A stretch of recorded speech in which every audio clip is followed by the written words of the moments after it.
Hello guys, यहाँ से हम लोग अपने लेक्चर नंबर DC 107 को कंटिन्यू कर रहे हैं। और अगेन ये लेक्चर आप लोग के लिए मोस्ट इम्पॉर्टेंट होगा। अभी हम लोग का रीजेनरेटिव ब्रेकिंग का कॉन्सेप्ट चल रहा था और ऑलरेडी मैंने आपको दो मोटर के बारे में बताया था, DC शंट मोटर और आपका सेपरेटली एक्साइटेड DC मोटर के लिए। तो ऑलरेडी मैंने आपको बताया था भाई लेक्चर नंबर 107 में कि अगर हम लोग DC शंट मोटर में रीजेनरेटिव ब्रेकिंग अप्लाई करना चाहते हैं तो यहाँ पे अचीव करना बहुत ही आसान है। रीजेनरेटिव ब्रेकिंग को अचीव करने का क्या कंडीशन है कि आपका जो बैक ईएमएफ है ये हमेशा ग्रेटर देन होना चाहिए टर्मिनल वोल्टेज से या फिर कहिए सप्लाई वोल्टेज से, राइट। और मैंने आपको बताया था जो बैक ईएमएफ होता है भाई, बैक ईएमएफ डायरेक्टली प्रोपोर्शनल होता है आपके फ्लक्स के ऊपर और आपके स्पीड के ऊपर। ओके, तो अभी जैसे थोड़ा सा अगर रिवीजन करें तो डीसी शंट मोटर में भाई आपका जो फील्ड फ्लक्स होता है ये तो हमेशा कांस्टेंट रहेगा, बिकॉज आपका जो यहाँ पे फील्ड करंट है IF, इसके क्रॉस जो वोल्टेज है तो VT है, यानी जो टर्मिनल वोल्टेज है वही आपके फील्ड के क्रॉस वोल्टेज डिवाइडेड बाय आपका जो भी फील्ड वाइंडिंग के चलते रेजिस्टेंस है, राइट। तो वोल्टेज कांस्टेंट, RF कांस्टेंट, तो हमेशा आपका IF कांस्टेंट रहेगा। IF कांस्टेंट इसका मतलब क्या हुआ, आपका जो फील्ड फ्लक्स है ये भी आपका कांस्टेंट रहेगा। इसका मतलब शंट मोटर में अगर आप रीजेनरेटिव ब्रेकिंग अचीव करना चाहते हैं, यानी आप ये वाला कंडीशन एक तरीके से अचीव करना चाहते हैं, EB बड़ा होना चाहिए VT से, तो आपके पास सिर्फ और सिर्फ एक ही पैरामीटर रहता है, अपने स्पीड को एक तरीके से बढ़ाना, ठीक है। क्योंकि आप देख रहे हैं भाई EB जो है डायरेक्टली प्रोपोर्शनल स्पीड के ऊपर है, तो स्पीड को किसी तरीके से बढ़ा देंगे तो EB आपका ऑटोमेटिक बढ़ जाएगा।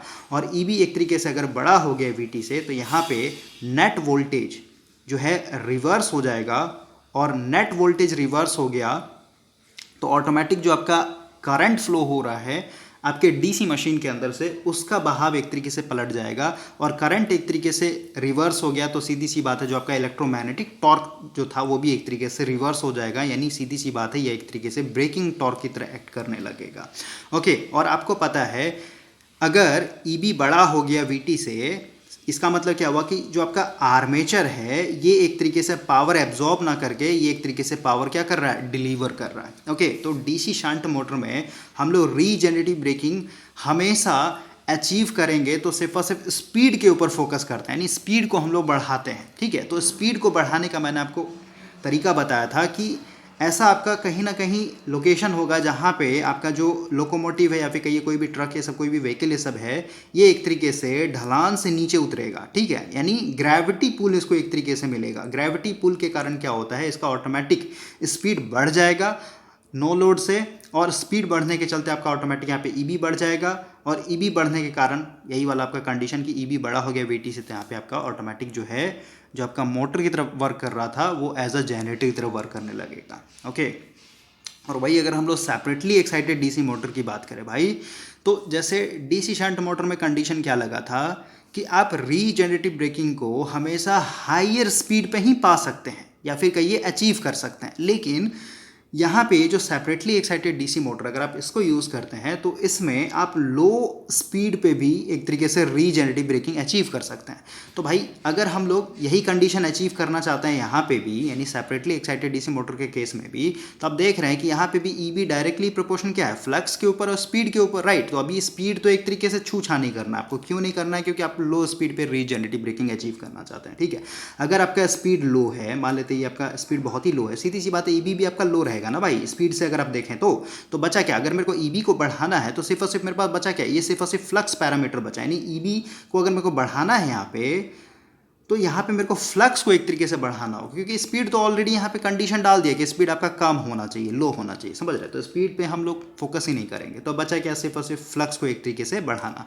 और आपको पता है सेपरेटली एक्साइटेड DC मोटर में आप फील्ड फ्लक्स में क्या करते हैं, अलग से बैटरी जोड़ते हैं, तो सीधी सी बात है आप फील्ड फ्लक्स में आप इजीली बढ़ा सकते हैं। तो फील्ड फ्लक्स बढ़ेगा तो आपका ऑटोमेटिक EB बढ़ेगा, EB बढ़ेगा तो ऑटोमेटिक आप ये कंडीशन ईजिली अचीव कर सकते हैं। और यहाँ पे लो RPM पे भी क्या कर सकते हैं, आप रीजेनरेटिव ब्रेकिंग अचीव कर पाएंगे। ओके, तो ये तो आपका DC शंट मोटर और सेपरेटली एक्साइटेड मोटर में इजी वे में, यानी कोई भी हम लोग को यहाँ पे मॉडिफिकेशन ये सब नहीं करना पड़ रहा था, जैसा था हम लोग का मशीन वैसा ही हम लोग उसको क्या कर रहे हैं, रीजेनरेटिव ब्रेकिंग में कन्वर्ट कर पा रहे हैं। लेकिन अब हम लोग यहाँ पे DC सीरीज मोटर की बात करेंगे, तो DC सीरीज मोटर में भाई रीजेनरेटिव ब्रेकिंग कंडीशन को अचीव करना इतना आसान नहीं है, यहाँ पे हम लोग को बहुत ज़्यादा मॉडिफिकेशन करना पड़ेगा। तो सबसे पहले हम लोग को तो ये कंडीशन जानना है कि DC सीरीज मोटर में रीजेनरेटिव ब्रेकिंग एक तरीके से पॉसिबल क्यों नहीं हो पाता है। बिना कोई मॉडिफिकेशन किए हुए हम लोग रीजनरेटिव ब्रेकिंग क्यों नहीं अप्लाई कर सकते हैं डीसी सीरीज़ मोटर में? तो इसके लिए हम लोग यहाँ पे आते हैं। तो अभी हम लोग केस 1 पढ़ेंगे। केस 1 में मैं यहाँ पे मोटरिंग मोड समझा रहा हूँ। मोटरिंग मोड कहने का मतलब सबसे पहले जो डीसी सीरीज़ मोटर होता है इसका एप्लीकेशन कहाँ पे होता है? इसको हम लोग यूज़ करते हैं जहाँ पे हम लोग को हाई स्टार्टिंग टॉर्क चाहिए होता है, ठीक है। हाई स्टार्टिंग टॉर्क जहाँ पे होगा वहीं पे हम लोग डीसी सीरीज़ मोटर एक तरीके से यूटिलाइज़ करते हैं। जैसे आपका लोकोमोटिव हो गया, ठीक है, या फिर कहीं क्रेन हो गया, लिफ्ट हो गया, ठीक है। तो अभी आप इमेजिन कीजिए कि हम लोग के पास एक डीसी सीरीज़ मोटर है और इसको अभी हम लोग मोटर की तरह एक तरीके से यूज़ कर रहे हैं। मतलब इसका जो शाफ्ट है यहाँ पे आपका मैकेनिकल कपल्ड है, यानी सीधी सी बात है यहाँ पे लोड लगा हुआ है, ठीक है।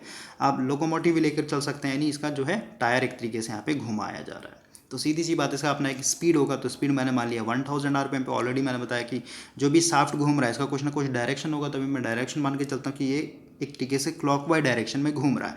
यानी अगर आपका शाफ्ट क्लॉकवाइज डायरेक्शन में घूम रहा है तो सीधी सी बात है जो आपका इलेक्ट्रोमैग्नेटिक टॉर्क बन रहा होगा ये भी क्या होगा, एक तरीके से क्लॉकवाइज डायरेक्शन में आ रहा होगा यहाँ पे, राइट। और अभी यहाँ पे फील्ड पे हम लोग को थोड़ा सा ज़्यादा ध्यान देना। देखिए थोड़ा सा मैं फोटो यहाँ पे फिर से बना देता हूँ। ये आपका आर्मेचर हो गया, ये ब्रश हो गया, ये आपका वाइंडिंग के चलते रेजिस्टेंस हो गया, और यहाँ पे ये सीरीज़ फील्ड वाइंडिंग है, ठीक है।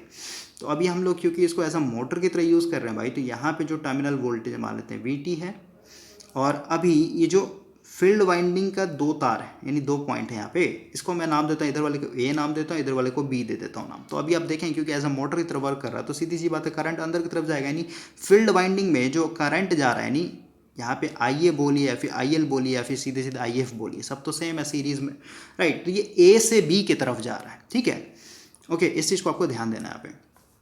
तो अभी ये एज अ मोटर की तरह वर्क कर रहा है। इसका मतलब क्या, अगर हम लोग IA की बात करें तो ये क्या हो जाएगा आपका VT minus EB divided by RA, right. और यहाँ पे RA प्लस RS भी कर सकते हैं, कोई दिक्कत नहीं है, फील्ड वाइंडिंग के चलते आपका यहाँ पे रेजिस्टेंस आ रहा है, ठीक है। तो अभी क्योंकि एज अ मोटर की तरह वर्क कर रहा है ये, इसका मतलब क्या हुआ कि VT जो है मेरा यहाँ पे बड़ा है, मान लेते हैं 100 वोल्ट है, और EB जो होगा आपका छोटा होगा, तभी तो ये आर्मेचर करंट क्या अंदर की तरफ जा रहा है, नहीं, ये मोटर एक तरीके से पावर कंज्यूम कर रहा है, ओके। तो अभी यहाँ पे VT मेरा बड़ा है EB से, इसलिए ये मोटर की तरह वर्क कर रहा है। अब देखिए, अब अगर मुझे यहाँ पे एक तरीके से रीजेनरेटिव ब्रेकिंग अप्लाई करना है भाई, तो रीजेनरेटिव ब्रेकिंग अप्लाई करने का मतलब क्या है कि अब कंडीशन क्या होना चाहिए कि EB मेरा बड़ा हो जाना चाहिए VT से, ठीक है। EB बड़ा हो गया अगर VT से, तो अगर हम लोग यहाँ पे IA की बात करें तो यहाँ पे क्या हो जाएगा VT minus EB divided by RA plus RSC, ठीक है। तो सीधी सी बात है VT अब क्या हो गया, छोटा हो गया, मान लेते हैं ये 100 का 100 ही रह गया, ठीक है। लेकिन ये जो EB है, ये EB मान लेते हैं आपका 120 वोल्ट हो गया। तो सीधी सी बात है नेट वोल्टेज की बात करें यहाँ पे तो क्या हो जाएगा, नेगेटिव में आ जाएगा ना। और यहाँ पे जब ये मोटर की तरफ वर्क कर रहा था, क्योंकि ये 100 और ये मान लेते हैं आपका 95 वोल्ट है, तो नेट वोल्ट क्या था आपका, एक तरीके से पॉजिटिव था यहाँ पे, ठीक है। तो पॉजिटिव के चलते करंट क्या था, एक तरीके से अंदर की तरफ आ रहा था, ठीक है। लेकिन अभी क्या है, अगर हम लोग किसी तरीके से EB को बड़ा कर दें तो नेट वोल्टेज मेरा क्या होगा, फ्लिप हो जाएगा, नेगेटिव हो जाएगा। मतलब क्या, अब आइए क्या होगा, एक तरीके से अपोजिट डायरेक्शन में फ्लो होने लगेगा। तो अब मेरे को EB को यहाँ पे बढ़ाना है, राइट। तो EB को अगर मेरे को बढ़ाना है भाई, तो मैंने बताया ऑलरेडी 2 पैरामीटर, फ्लक्स और स्पीड, ठीक है। तो फ्लक्स और स्पीड को एक तरीके से आप क्या करेंगे, चेंज करेंगे, उस बेसिस पे आप EB को कर पाएँ। थोड़ा सा यहाँ पे पाउज होइए, अब हम लोग यहाँ पे इमेजिन करके चलेंगे, ठीक है। इस पे हम लोग बात करेंगे, इक्वेशन को यहीं पे मैं पाउज कर रहा हूँ। अब हम लोग पूरा इमेजिन करेंगे यहाँ पे,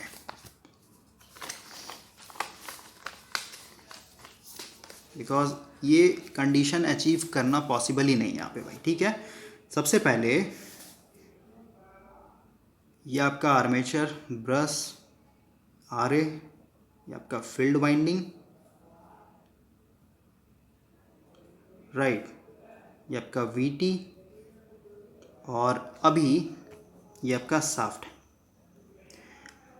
अभी आप इमेजिन कीजिए भाई कि किसी कारण से, ठीक है, यानी कैसे भी हम लोगों ने इस कंडीशन को अचीव कर लिया, EB जो है बड़ा कर लिया हम लोगों ने VT से, राइट। तो सीधी सी बात है, फर्स्ट केस में जो आर्मेचर करंट आपका इधर से होते हुए मतलब ऐसे आ रहा था आर्मेचर करंट, अब क्या होगा इस कंडीशन में, क्योंकि नेट वोल्टेज क्या हो गया आपका IA equal to VT minus EB divided by RA plus RSC, तो ये बड़ा हो गया तो नेट वोल्टेज मेरा क्या हो गया, एक तरीके से नेगेटिव हो गया, नेगेटिव हो गया तो करंट क्या हो गया, एक तरीके से अब नीचे से जाएगा ऐसे, समझ रहे बात को। अब बताइए तो करंट का डायरेक्शन आपका यहाँ पे चेंज हो चुका है। फिर ऐसे समझिए भाई, ये आपका मोटर था, ये एक तरीके से यहाँ पे मैकेनिकल लोड से कनेक्ट था और ये टायर को एक तरीके से रोटेट कर रहा था, ठीक है। यानी यहाँ पे कुछ ना कुछ स्पीड था 1000 आरपीएम और यहाँ पे कुछ ना कुछ इलेक्ट्रोमैग्नेटिक टॉर्क था, और क्योंकि स्पीड यहाँ पे कांस्टेंट है तो टी बराबर टी एल पे एक तरीके से वर्क कर रहा था। अब मेरे को क्या करना है, इसको स्लो डाउन करना है, ठीक है। मोटर को मेरे को स्लो डाउन करना है, और कैसे स्लो डाउन करना है, तो रीजेनरेटिव ब्रेकिंग अप्लाई करके। तो मैंने मान लिया यहाँ पे कि मान लेते हैं किसी कारण से मैंने ईबी को बड़ा कर लिया वीटी से, राइट। तो सीधी सी बात है, यहाँ पे जो करंट है ये मेरा एक तरीके से फ्लिप हो जाएगा, यानी उल्टा घूमने लगेगा, समझ रहे बात को। अब देखिए, अभी यहाँ पे अगर आप मोटर वाला कंडीशन लें, थोड़ा सा ये कॉम्प्लिकेटेड है भाई, लेकिन थोड़ा समझिए। अगर हम लोग मोटर वाला एग्जाम्पल लें, तो मोटर वाले एग्जाम्पल में इलेक्ट्रोमैग्नेटिक टॉर्क मैंने कैसा लिया है, क्लॉकवाइज डायरेक्शन में लिया है, ठीक है। तो मेरे को अभी अगर यहाँ पे ब्रेकिंग टॉर्क चाहिए भाई, तो सीधी सी बात है, मेरे को ये जो टॉर्क बनेगा करंट के चलते कैसा होना चाहिए, एंटी क्लॉकवाइज होना चाहिए कि नहीं होना चाहिए, बताइए, समझ रहे बात को भाई। अगर ये ऐसे घुमा रहा है टॉर्क, तो अब इसका जस्ट अपोजिट होना चाहिए ना, तभी तो इस पर ब्रेकिंग अप्लाई होगा, समझ रहा है। तो आपको पता है कि अगर मेरे को टॉर्क एक तरीके से रिवर्स करना है, तो आपको, या फिर कहिए अगर आप टॉर्क रिवर्स कर रहे हैं, इसका मतलब क्या है कि मोटर के डायरेक्शन को एक तरीके से अपोजिट करना चाहते हैं, ठीक है। तो टॉर्क कब रिवर्स होता है, टॉर्क आपका तभी रिवर्स होगा भाई जब आप किसी एक को, या तो आप आर्मेचर करंट को एक तरीके से रिवर्स कर दीजिए, या तो फिर कहिए आपका जो फ्लक्स है यानी फील्ड फ्लक्स, इसको एक तरीके से रिवर्स कर दीजिए। फील्ड फ्लक्स कहने का मतलब क्या, पहले मान लेते हैं नॉर्थ साउथ बन रहा था, तो उसको साउथ नॉर्थ कर दीजिए, ठीक है भाई। डीसी मोटर में आप कैसे रोटेशन, डायरेक्शन ऑफ रोटेशन को चेंज करते हैं, किसी एक को ही चेंज करते हैं ना, समझ रहे बात को। और डायरेक्शन ऑफ रोटेशन चेंज होने का मतलब क्या है कि आपने जो इलेक्ट्रोमैग्नेटिक टॉर्क था उसका डायरेक्शन एक तरीके से रिवर्स किया है, राइट। तो अभी वही बता रहे हैं कि ये एक मोटर था, यहाँ पे लोड कपल्ड था, 1000 आरपीएम पे एक तरीके से लोड को लेकर के चल रहा था, यानी टी बराबर टीएल था। और मैंने बताया कि यहाँ पे टी जो है क्लॉकवाइज डायरेक्शन, लेकिन मेरे को यहाँ पे ब्रेक लगाना है भाई, तो सीधी सी बात है, मेरे को क्या चाहिए यहाँ पे, ये ब्रेकिंग टॉर्क चाहिए। इसका मतलब क्या है, टी को मेरे को कैसे करना है, इलेक्ट्रोमैग्नेटिक टॉर्क कैसा होना चाहिए, एंटी क्लॉकवाइज होना चाहिए। एंटी क्लॉकवाइज होगा, इसका मतलब क्या, कैसे हम लोग अचीव करेंगे एंटी क्लॉकवाइज, या तो आप आईए को एक तरीके से रिवर्स कर दीजिए, या तो फिर आप अपने फील्ड फ्लक्स को रिवर्स कर दीजिए, राइट। तो अब देखिए, हम लोगों ने माना कि ये कंडीशन अचीव कर लिया, हम लोगों ने कैसे भी अचीव कर लिया, बस इमेजिन कर रहे हैं हम लोग। तो ये जब कंडीशन अचीव होगा, तो अब देख रहे हैं कि आईए मेरा एक तरीके से उल्टा बहेगा, लेकिन आप देख रहे हैं भाई कि आईए अगर उल्टा बहने लग गया, तो आप देख रहे हैं कि उसी समय में फील्ड करंट के अंदर में भी क्या हो जाएगा, यानी जो फील्ड है उसके अंदर से भी जो करंट बह रहा है वो भी एक तरीके से अपोजिट हो जाएगा। अगर आप फर्स्ट केस में देखें, यहाँ पे मैंने नेमिंग किया था कि ये पॉइंट ए था, इधर वाला बी था, ठीक है। जब ये मोटर की तरह एक्ट कर रहा था, तो ए से बी की तरफ करंट जा रहा था आपका, राइट। लेकिन जब हम लोग E be greater than we T कर लेंगे, कंडीशन अचीव कर लेंगे, जब ये जनरेटर की तरह एक्ट करने लगे, यानी यहाँ पे आईए का डायरेक्शन रिवर्स हो जाएगा। आईए का डायरेक्शन रिवर्स होने का मतलब क्या, आर्मेचर के अंदर भी डायरेक्शन रिवर्स हो गया और फील्ड करंट के अंदर भी एक तरीके से रिवर्स हो गया। तो बताइए, तो जब दोनों को एक साथ आप रिवर्स करते हैं, तो क्या आपका इलेक्ट्रोमैग्नेटिक टॉर्क यहाँ पे रिवर्स होगा? पॉसिबल ही नहीं है, नहीं होगा यहाँ पे। ओके, इसका मतलब क्या हुआ कि अगर आप किसी कारण से ये कंडीशन अचीव भी कर लेंगे, ठीक है, ईबी को बड़ा कर लेंगे वीटी से, फिर भी यहाँ पे आपको ये ब्रेकिंग टॉर्क नहीं मिलने वाला है। क्यों? क्योंकि भाई इलेक्ट्रोमैग्नेटिक टॉर्क चेंज ही नहीं होगा, वो हमेशा क्लॉकवाइज डायरेक्शन में ही रहेगा, क्योंकि फील्ड में आपका करंट चेंज हो गया, आर्मेचर में भी एक तरीके से करंट चेंज हो गया, समझ रहे हैं, डायरेक्शन दोनों जगह फ्लिप हो गया। तो अभी अगर हम लोग थ्योरी पढ़े यहाँ से, जितना अभी तक मैंने आपको समझाया है, तब हम लोग आगे कंटिन्यू करें। बोल रहा DC series motor can not be use for regenerative braking in an ordinary way, यानी ऑर्डिनरी वे में, जैसे अभी मैंने आपको यहाँ पे फोटो बना के दिखाया, इस सिचुएशन में आप रीजेनरेटिव ब्रेकिंग कभी भी नहीं एक तरीके से यूज़ कर सकते हैं। क्यों नहीं कर सकते? तो रीज़न बता रहा है, since the reversal of armature current necessary to produce regeneration. सीधी सी बात है, बोल रहा है अगर आपको रीजेनरेशन चाहिए, यानी रीजेनरेटिव ब्रेकिंग चाहिए भाई, तो आपको यहाँ पे आर्मेचर करंट को क्या करना पड़ेगा, रिवर्स करना पड़ेगा एक तरीके से, ठीक है। और अगर आप यहाँ पे किसी कारण से ये अचीव भी कर लेते हैं, और सीधी सी बात, आइए कब एक तरीके से रिवर्स होगा, जब ये कंडीशन अचीव कीजिए, ई भी बड़ा होना चाहिए वीटी से, समझ रहे बात। तो ये बोल रहा है कि अगर आप आइए को रिवर्स कर भी लेते हैं, जैसे कि यहाँ पे देख रहे हैं कि आइए मेरा एक तरीके से क्या है, उल्टा बहने लग गया है, तो आप अगर ये कंडीशन अचीव भी कर लेते हैं तो उसी सेम मोमेंट में आपका जो फील्ड है ये भी रिवर्स हो जाएगा। देख रहे हैं, would cause a reversal of field, मतलब आर्मेचर करंट को अगर आप रिवर्स करेंगे तो आपका फील्ड में भी एक तरीके से रिवर्स हो जाएगा current. Therefore series field connection must be reverse. अब बोल रहा है भाई, अगर आप समझिए इसने क्या बोला, आईए को आपने रिवर्स कर दिया तो उसी एग्जैक्ट मोमेंट में आपका क्या हो गया, एक तरीके से ये फील्ड के अंदर भी करंट चेंज हो गया। तो सीधी सी बात है पे इलेक्ट्रोमैग्नेटिक टॉर्क रिवर्स नहीं हुआ, लेकिन अभी मेरे को मान लेते हैं मेरे को यहाँ पे एकदम ज़बरदस्ती करना ही करना है, ठीक है, यानी मेरे को रिवर्स करना ही करना है इलेक्ट्रोमैग्नेटिक टॉर्क को। तो हम लोग के पास एक क्या ऑप्शन है कि जब मैंने ये कंडीशन अचीव कर लिया, E be greater than we T, ठीक है, तो इस कंडीशन में हम लोग क्या करेंगे भाई, जैसे ये आर्मेचर है, ठीक है, ये आपका आर ए हो गया और ये हो गया आपका फील्ड वाइंडिंग। फील्ड वाइंडिंग को थोड़ा सा मैं यहाँ पे साफ तरीके से बनाता हूँ। यहाँ पे था ए और यहाँ पे था बी, ठीक है। अभी आप देख रहे हैं आईए मेरा रिवर्स हो गया, ठीक है, इसका मतलब क्या, यहाँ पे भी आईए रिवर्स हो गया, ठीक है। तो इलेक्ट्रोमैग्नेटिक टॉर्क यहाँ पे कभी भी रिवर्स नहीं होगा, ठीक है। तो हम लोग क्या करेंगे, देखिए ये मेरा फील्ड वाइंडिंग है ना, इधर ए मैंने लिखा, इधर बी लिखा मैंने। मेरे को फील्ड वाइंडिंग के अंदर से करंट क्या करना चाहिए, उल्टा करना पड़ेगा मेरे को, ठीक है। यानी इस केस में हम लोग क्या करेंगे, कुछ इस तरीके से कनेक्शन करेंगे, ठीक है। अब देखिए, अब ऐसे कनेक्शन करने से क्या होगा कि जब मेरा ई बी बड़ा हो गया वी टी से तो आईए मेरा उल्टा बहेगा, ठीक है, इस तरीके से, ओके। और अगर आप फील्ड में देखेंगे तो फील्ड में अभी भी क्या है, ए से बी की तरफ ही जा रहा है। यानी जब भी आप आईए को रिवर्स कर रहे हैं एक तरीके से, ठीक है, और आईए कब रिवर्स होगा, इस वाले कंडीशन में रिवर्स होगा, ठीक है। तो भाई जब भी आप आईए को एक तरीके से रिवर्स करेंगे तो आपको उसी एग्जैक्ट मोमेंट में अपने फील्ड को भी क्या करना पड़ेगा, उल्टा करना पड़ेगा। देख रहे हैं, यहाँ पे कनेक्शन मैंने चेंज कर दिया ताकि ये जो फील्ड फ्लक्स है ना, ये जब ये एज अ मोटर की तरह वर्क कर रहा था, जैसे मान लेते केस वन में मोटर की तरह वर्क कर रहा था, ठीक है, तो मोटर की तरह वर्क कैसे करना, हमारे इधर नॉर्थ पोल इधर साउथ पोल बन रहा था फील्ड का, ठीक है। तो जब इसको हम लोग जनरेटर की तरह वर्क करेंगे ना, तो उस कंडीशन में भी आपका जो फ्लक्स बनेगा इस फील्ड वाइंडिंग के चलते, ये अभी भी नॉर्थ और साउथ होना चाहिए, समझ रहे हैं। तो इसीलिए अगर नॉर्थ और साउथ रखना चाहते हैं तो ऑटोमेटिक यहाँ पे आपको क्या करना पड़ेगा, मतलब चेंज करना पड़ेगा फील्ड के डायरेक्शन को, ओके। भाई सीधी सी बात है, इलेक्ट्रोमैग्नेटिक टॉर्क को रिवर्स करना है तो किसी एक को रिवर्स करना पड़ता है, आर्मेचर को कीजिए या फिर फील्ड को कीजिए, ठीक है। लेकिन यहाँ पे प्रॉब्लम क्या हो रहा है कि आप आर्मेचर को रिवर्स कर रहे हैं और कोई भी यहाँ पे कनेक्शन को चेंज नहीं कर रहे, तो ऑटोमेटिक आप देख रहे हैं आर्मेचर में भी रिवर्स हो जा रहा है और आपके फील्ड वाइंडिंग में भी रिवर्स हो जा रहा है, ठीक है। तो फील्ड को मेरे को कॉन्स्टेंट रखना है, इसका मतलब क्या कि जब हम लोग ये कंडीशन अचीव कर लें तो यहाँ पे आपका जो ये है ना पॉलरिटी, इसको भी रिवर्स करना पड़ेगा, फील्ड वाइंडिंग को भी, ओके। लेकिन अब समझिए, क्योंकि इस फील्ड वाइंडिंग के अंदर आपका इंडक्टेंस होता है, ठीक है, और इंडक्टेंस का प्रॉपर्टी होता है भाई कि जैसे ही आप यहाँ से एग्जैक्ट मोमेंट पे इसको चेंज कीजिएगा ना, इसके पॉलरिटी को चेंज किया, पहले क्या था, पहले केस में भाई जो फील्ड वाइंडिंग था ना, ये ए से बी की तरफ जा रहा था, लेकिन अभी क्या है, ये उल्टा, मतलब सीधी सी बात है, यहाँ पे आपने कनेक्शन को चेंज किया ना, तो इंडक्टेंस क्या होगा, उस करंट को तुरंत मतलब फ्लो नहीं होने देगा। इसका अपना क्या होता है, टाइम पीरियड, टाइम कांस्टेंट होता है, माइक्रो सेकंड का कुछ भी हो सकता है भाई, ठीक है। यानी कुछ डिले होगा, उसके बाद ही इसमें क्या होगा, एक तरीके से करंट फ्लो, क्योंकि अभी आप यहाँ पे डीसी पे काम कर रहे हैं, ओके।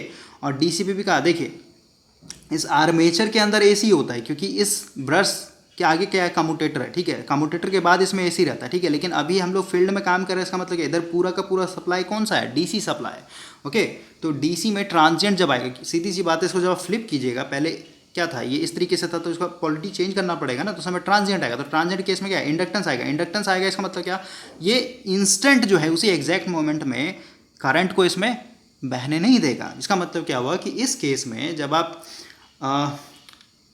जैसे आपने करंट को एक तरीके से रिवर्स किया, उसी एग्जैक्ट मोमेंट में फील्ड वाइंडिंग के भी कनेक्शन को रिवर्स करेंगे, तो यहाँ पे आपका, क्योंकि करंट एक तरीके से, अब फील्ड करंट बोलिए या फिर आईए बोलिए या फिर आईएल बोलिए, सब यहाँ पे सेम रहेगा। तो ये जो करंट है भाई, इसमें एकदम इंस्टेंट बिल्डअप नहीं होने देगा इंडक्टेंस के कारण, ठीक है। इसका मतलब क्या, यहाँ पे फ्लक्स एक तरीके से बहुत ही स्मॉल बनेगा, ओके। और फ्लक्स एक तरीके से अगर स्मॉल बनेगा तो सीधी सी बात है, अगर हम लोग ईबी की बात करें, डायरेक्टली प्रोपोर्शनल होता है आपका फ्लक्स के ऊपर, फ्लक्स ही आपका यहाँ पे स्मॉल है, तो ऑटोमेटिक आपका ईबी भी क्या हो जाएगा, आपका यहाँ पे स्मॉल हो जाएगा। और ईबी स्मॉल हो गया, इसका मतलब क्या, आप कभी भी ईबी को बढ़ा नहीं पाएंगे वीटी से, समझ रहे हैं। मैंने जो फर्स्ट यहाँ पे रेफरेंस लिया था ना कि आप इमेजिन कीजिए कि हम लोगों ने ये कंडीशन अचीव कर लिया है, ई बी बड़ा हो गया एक तरीके से वी टी से, ठीक है, लेकिन भाई ये पॉसिबल ही नहीं है यहाँ पे। ओके, और इसको और सिंपल वे में अगर समझना है तो आप ऐसे समझ सकते हैं। देखिए इस नोट्स को देखिए क्या लिखा हुआ है। अगर हम लोग यहाँ पे मान लेते हैं फील्ड फ्लक्स को बढ़ा रहा है, ठीक है, क्योंकि ईबी को मेरे को यहाँ पे बढ़ाना ना, मेन काम ईबी है, तो ईबी क्या है आपका, दो पे डिपेंड कर रहा है, फ्लक्स के ऊपर और स्पीड के ऊपर। तो अभी हम लोग फ्लक्स के ऊपर बात करते हैं, ठीक है। मान लेते हैं आप फ्लक्स को बढ़ा रहे हैं, राइट। तो अगर आप फ्लक्स को बढ़ाएंगे भाई, तो क्योंकि फ्लक्स को बढ़ाएंगे तो ऑटोमेटिक आप देख रहे हैं स्पीड और फ्लक्स क्या होता है, इन्वर्सली प्रोपोर्शनल होता है। इसको आप बढ़ाएंगे तो ऑटोमेटिक मेरा यहाँ पे स्पीड घट जाएगा, ठीक है। और ईबी आप देख रहे हैं, ईबी की बात करें तो ये आपका फ्लक्स के ऊपर भी है और स्पीड के ऊपर भी। तो फ्लक्स को बढ़ाएंगे तो उसी रेशियो में आपका क्या होगा, स्पीड एक तरीके से कम जाएगा। तो एक को बढ़ या फिर स्पीड को बढ़ाइए तो ऑटोमेटिक उसी रेशियो से आपका फ्लक्स एक तरीके से कम जाएगा। तो ईबी यहाँ पे पॉसिबल ही नहीं है कि आप बढ़ा सकें। ओके, तो यही चीज़ मैंने आपको यहाँ पे समझाया। और अब यहाँ पे अगर थ्योरी पढ़ेंगे तो क्या लिखते हैं यहाँ पे, यहाँ से फिर से पढ़ते हैं। बोल रहा है जो भी डीसी सीरीज मोटर होता है इसमें हम लोग रीजेनरेटिव ब्रेकिंग सिंपल वे में, यानी बिना कोई मॉडिफिकेशन किए बिना कभी भी अचीव नहीं कर पाएंगे, ठीक है। क्यों नहीं कर पाएंगे, तो ऑलरेडी बताया कि अगर आप मान लेते हैं ईबी को किसी कारण से बड़ा कर भी लेते हैं टर्मिनल वोल्टेज से, तो ऑटोमेटिक आपका करंट एक तरीके से रिवर्स होगा, तो आपका फील्ड का भी एक तरीके से डायरेक्शन रिवर्स हो जाएगा, ठीक है। देयरफॉर सीरीज फील्ड कनेक्शन, इसलिए आपको सीरीज फील्ड के कनेक्शन को भी क्या करना पड़ेगा, रिवर्स करना पड़ेगा, ठीक है। लेकिन बोल रहा है बट इवन इफ द, अब मान लेते हैं आपने फील्ड कनेक्शन को रिवर्स कर दिया, ओके, जो अभी मैंने आपको जस्ट समझाया।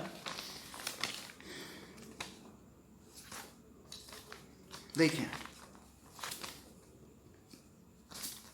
यहाँ पे भाई अभी आपने क्या किया, फील्ड वाइंडिंग को एक तरीके से रिवर्स कर दिया, राइट। पहले ऐसे था, ठीक है, अभी क्या इस तरीके से रिवर्स भी कर दिया, ठीक है। But even if the field connection are reversed at the exact moment, मतलब जिस समय आपका ये करंट एक तरीके से रिवर्स हुआ ना, उसी एग्जैक्ट मोमेंट में अगर आपने फील्ड फ्लक्स के कनेक्शन को भी एक तरीके से रिवर्स कर दिया, तो जो ईएमएफ इंड्यूस्ड होगा, क्योंकि सीधी सी बात है, इंडक्टेंस आएगा, इंडक्टेंस आने के चलते क्या होगा, आपका आईएफ बिल्डअप नहीं हो पाएगा वहाँ पे, यानी फील्ड के अंदर करंट नहीं बनेगा। तो करंट नहीं बना तो फ्लक्स आपका बनेगा नहीं, ठीक है। और फ्लक्स एक तरीके से आपका स्मॉल रहेगा, तो सीधी सी बात है जो आपका ईबी होगा ये भी आपका स्मॉल होगा, ठीक है। अगर ये स्मॉल है तो ये भी आपका स्मॉल, क्योंकि ईबी डायरेक्टली प्रोपोर्शनल फ्लक्स होता है, राइट। तो सीधी सी बात है। और यहाँ पे क्योंकि एज अ हम लोग क्या कर रहे हैं, जनरेटर की तरह देख रहे हैं इसको, यहाँ पे करंट एक तरीके से रिवर्स हो गया, मतलब क्या है, एक तरीके जनरेटर की तरह एक्ट कर रहा है, ठीक है। तो जनरेटर की तरह जब ये एक्ट करना स्टार्ट हुआ, नहीं करंट एक तरीके से रिवर्स हुआ, उसी एग्जैक्ट मोमेंट में जब आपने फील्ड वाइंडिंग को एक तरीके से रिवर्स किया है भाई, तो यहाँ पे आपका करंट बिल्डअप नहीं होगा इंस्टेंट, क्योंकि यहाँ पे इंडक्टेंस आ गया। इसका मतलब कि यहाँ पे फ्लक्स मेरा स्मॉल होगा, और फ्लक्स अगर मेरा स्मॉल है तो क्योंकि अभी हम लोग जनरेटर की तरह देख रहे हैं इसको, तो जनरेटर में क्या होता है आपका ईजी, यानी जनरेटेड ईएमएफ, ठीक है। तो जनरेटेड ईएमएफ क्या होता है, डायरेक्टली फ्लक्स के ऊपर। तो अभी ऑलरेडी आप देख रहे हैं कि इस फ्लक्स मेरा बहुत ही स्मॉल है, तो ईजी भी क्या होगा मेरा एक तरीके से स्मॉल होगा। और ईजी कहने का मतलब यहाँ पे सीधे सीधे ईबी भी बोल सकते हैं, कुछ भी बोल सकते हैं आप, ओके। तो वही लिखा हुआ है कि जो ईएमएफ इंड्यूस्ड होगा, EMF induced in the motor, motor मतलब अभी ये ऐसा जनरेटर रिएक्ट कर रहा है, ठीक है, ये क्या होगा, स्मॉल होगा। सो करंट विल फ्लो, सीधी सी बात है। अभी क्या है, ये ईजी आपका स्मॉल है, ईजी बोलिए फिर ईबी बोलिए, बात सेम है भाई, ठीक है। तो ईजी अभी क्या है, अभी भी आपका स्मॉल है, ईजी स्मॉल है, इसका मतलब क्या, अभी ये वीटी से क्या हुआ, एक तरीके से बड़ा नहीं हुआ है, ठीक है, यानी अभी एक तरीके से कहिए वीटी ही बड़ा होगा, ठीक है भाई। सीधी सी बात है, यहाँ पे ईजी नहीं बनेगा। देख रहे हैं यहाँ पे आपका बैटरी लगा हुआ है टर्मिनल पे वीटी, ठीक है। तो ये ऑटोमेटिक आप देख रहे हैं कि ईजी मेरा स्मॉल हो गया, ईजी स्मॉल हो गया, वीटी एक तरीके से बड़ा है मेरा, तो ऑटोमेटिक देख रहे हैं वीटी बड़ा है और ईजी मेरा स्मॉल है, तो ऑटोमेटिक क्या होगा मेरा, एक तरीके से इधर ही से ना करंट जाएगा, समझ रहे बात को, इधर ही से करंट जाएगा ये आपका, ओके। इसका मतलब क्या हुआ, फिर से मेरा यहाँ पे फील्ड वाइंडिंग क्या हो गया, रिवर्स हो गया। तो यहाँ पे आप मतलब कभी भी अचीव ही नहीं कर पाएंगे आप रीजेनरेटिव ब्रेकिंग को सीरीज मोटर के केस में। तो वही लिखा हुआ है, यहाँ से फिर से पढ़ता हूँ, जो भी ईएमएफ इंड्यूस्ड होगा मोटर के अंदर वो स्मॉल होगा, ठीक है। ईएमएफ इंड्यूस्ड स्मॉल होने का मतलब क्या है कि ईजी या फिर कहीं ईबी अभी स्टिल स्मॉल है वीटी से, ठीक है। इसका मतलब क्या हुआ, करंट अभी भी क्या होगा, इधरी से ही जाएगा, यानी इधरी से जाएगा आपका, ठीक है, बैटरी से ही जाएगा आपका अंदर की तरफ, ठीक है। इसका मतलब क्या हुआ, फील्ड के अंदर अगेन आपका क्या है, रॉन्ग डायरेक्शन है, क्योंकि फील्ड को आपने चेंज किया था किसके चलते, ताकि इधर आपका नॉर्थ और साउथ बनते रहे। लेकिन आप देख रहे हैं कि ये मेरा यहाँ पे ईबी है और यहाँ पे मेरा, लोग न्यू फोटो पे आते हैं,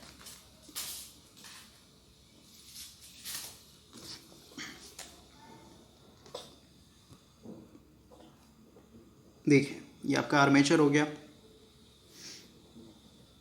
ये आपका फील्ड वाइंडिंग हो। तो फील्ड को आपने क्या किया है, इस तरीके से कर रखा है कनेक्शन, ठीक है। और इस तरीके से जब आपने किया, ओके, क्योंकि जब ये मोटर की तरह एक्ट कर रहा था, तो मोटर की तरह एक्ट कर रहा था तो क्या था, यहाँ पे मैंने ए नाम दिया था और यहाँ पे मैंने बी नाम दिया था। मोटर की तरह क्या, इधर से करंट जा रहा था ये, ठीक है, ए टू बी। तो अभी भी देख रहे करंट मैंने क्या किया, ए टू बी ही जाने के लिए, ठीक है। और ये कब है, जेनरेटिंग, मतलब जैसे ही इमेजिन किया मैंने कि ई बी मेरा बड़ा हो गया वी टी से, तो करंट मेरा इस तरीके से जाएगा, समझ रहे बात को। तो इस तरीके से जाने का मतलब क्या है, क्योंकि यहाँ पे आपको चेंज करना पड़ गया, क्योंकि मैं चाहता हूँ कि मेरा फील्ड फ्लक्स पहले वाला ही बने। तो क्योंकि यहाँ पे इंडक्टेंस आ गया, इंडक्टेंस आने के चलते कभी भी यहाँ पे करंट बिल्डअप नहीं होगा, इंस्टेंट करंट बिल्डअप नहीं होगा। तो यहाँ पे फ्लक्स क्या होगा, एक तरीके से बहुत ही स्मॉल रहेगा। फ्लक्स स्मॉल, इसका मतलब क्या है, इसके अंदर जो ईएमएफ जनरेट हुआ भाई, वो भी क्या होगा, स्मॉल होगा। ईएमएफ जनरेट होने का मतलब क्या है, यहाँ पे ईबी बोलिए, ईजी बोलिए, कुछ भी नाम देना है, ठीक है, आप दे सकते हैं, ठीक है। यानी आप कह सकते हैं यहाँ पे ये जो ईबी है ये स्टिल फिर से क्या होगा, स्मॉल हो जाएगा, ठीक है। और ये इतना स्मॉल हो जाएगा, मतलब वीटी से हमेशा स्मॉल ही रहेगा, ठीक है। तो सीधी सी बात है, वीटी अभी भी क्या है, मेरा बड़ा है एक तरीके से ईबी से। तो इसका मतलब क्या, अगेन ये मोटरिंग, यानी अभी भी करंट क्या होगा, इधर ही से जाएगा। इधर ही से जाने का मतलब क्या है, अगेन ये ऐसे जाएगा, देख रहे कनेक्शन के हिसाब से। यानी अगेन क्या हो रहा है, ये बी टू मतलब उल्टा जा रहा है ना भाई, ठीक है। तो ये पॉसिबल ही नहीं है यहाँ पे, इस तरीके का कॉम्प्लिकेशन आता है यहाँ पे, ओके। तो ये this will result in short circuit of the supply due to this complication. यानी यहाँ पे इस तरीके का जो कॉम्प्लिकेशन आएगा, इसके चलते हम लोग कभी भी इसको इंडस्ट्रियल पर्पज से हमें यूज़ नहीं कर सकते हैं, ओके। तो ये regenerative braking is how way used in a series motor for traction either bye modification of winding. यानी यहाँ पे हम लोग को मॉडिफिकेशन करना पड़ता है, बिना मॉडिफिकेशन के यहाँ पे आप कभी भी अचीव नहीं कर सकते हैं। और इसको आप सिंपल यहाँ पे समझ सकते हैं भाई, कि अगर आप फील्ड को बढ़ाते हैं, ठीक है, क्योंकि आपको ईबी को बढ़ाना है, तो ऑटोमेटिक आपका वही है, स्पीड घट जाएगा, ठीक है। तो वही है एक तरीके से, स्पीड को घटाएंगे तो उस बेसिस पे, मतलब इसको बढ़ाएंगे तो स्पीड आपका ऑटोमेटिक घट जाएगा, ठीक है। तो दोनों आप देख रहे हैं ना, एक दूसरे के ऊपर इन्वर्सली प्रोपोर्शन होता है, तो कभी पॉसिबल नहीं। लेकिन शंट में क्या था, शंट में आपका फ्लक्स हमेशा कांस्टेंट रह रहा था, ठीक है। स्पीड कुछ भी हो, आपका फ्लक्स हमेशा कांस्टेंट रह रहा था। वही अगर आप सेपरेटली एक्साइटेड की बात करें, तो वहाँ पे भी अपने फ्लक्स को क्या कर सकते थे, कांस्टेंट रख सकते थे, ठीक है। लेकिन सीरीज़ में तो ऐसा पॉसिबल ही नहीं है ना भाई, समझ रहे हैं।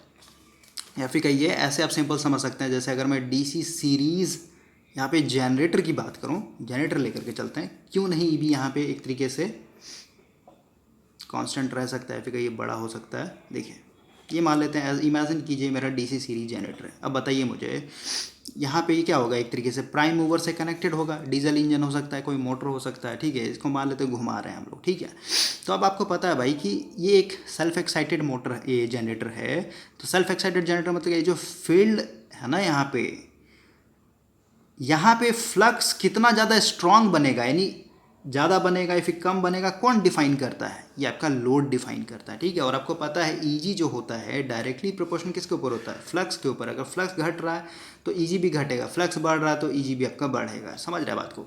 तो आप देख रहे हैं कि ऑलरेडी जब ये एज अ मोटर की तरह वर्क कर रहा था, ध्यान समझिए, जब ये मोटर की तरह वर्क कर रहा था और हम लोगों ने किसी कारण से अचीव कर लिया, ईबी बड़ा कर दिया वीटी से, यानी जब इसको हम लोगों ने एज अ जनरेटर की तरह बना दिया, तो जनरेटर की तरह बनने के बाद क्या है, ये जो फील्ड फ्लक्स है ना, ये पूरा पूरा डिपेंड करेगा किसके ऊपर, यहाँ से जो करंट निकलेगा उसके ऊपर, ठीक है। अगर ये करंट देख रहे हैं यहाँ पे, करंट कभी भी मेरा स्टेबल थोड़ी ना रहेगा भाई, ठीक है, क्योंकि आपका ये इनर्शिया के चलते एक तरीके से इसको काइनेटिक एनर्जी मिल रहा है और ये एक तरीके से घूम रहा है इसका साथ, ठीक है। तो ऑटोमेटिक आपका क्या होगा, आइए आपका चेंज होते रहेगा, चेंज होते रहेगा, तो ऑटोमेटिक आपका ये ईजी एक तरीके से, ईजी कहने का मतलब यहाँ पे ईबी की बात हो रही है यहाँ पे एक तरीके से, ठीक है। ईजी बोलिए या फिर ईबी बोलिए, बात बराबर। तो ये एक तरीके से यहाँ पे प्रॉब्लम आता है, कभी भी आप यहाँ पे रीजेनरेटिव ब्रेकिंग एक तरीके से नहीं अचीव कर पाइएगा, बहुत ज़्यादा डिफिकल्टीज आएगा यहाँ पे। सबसे बड़ा प्रॉब्लम तो यही है, फील्ड फ्लक्स को एक तरीके से आपको चेंज करना पड़े, मतलब फील्ड कनेक्शन को चेंज करना पड़े। फील्ड कनेक्शन चेंज किया, वहाँ पे इंडक्टेंस आ जाए, इंडक्टेंस आया तो करंट को बिल्डअप ही नहीं होने देगा, ओके। तो उसके चलते ऑटोमेटिक आपका ये ईजी जो बनेगा, फिर ईबी जो बनेगा वो स्मॉल रहेगा।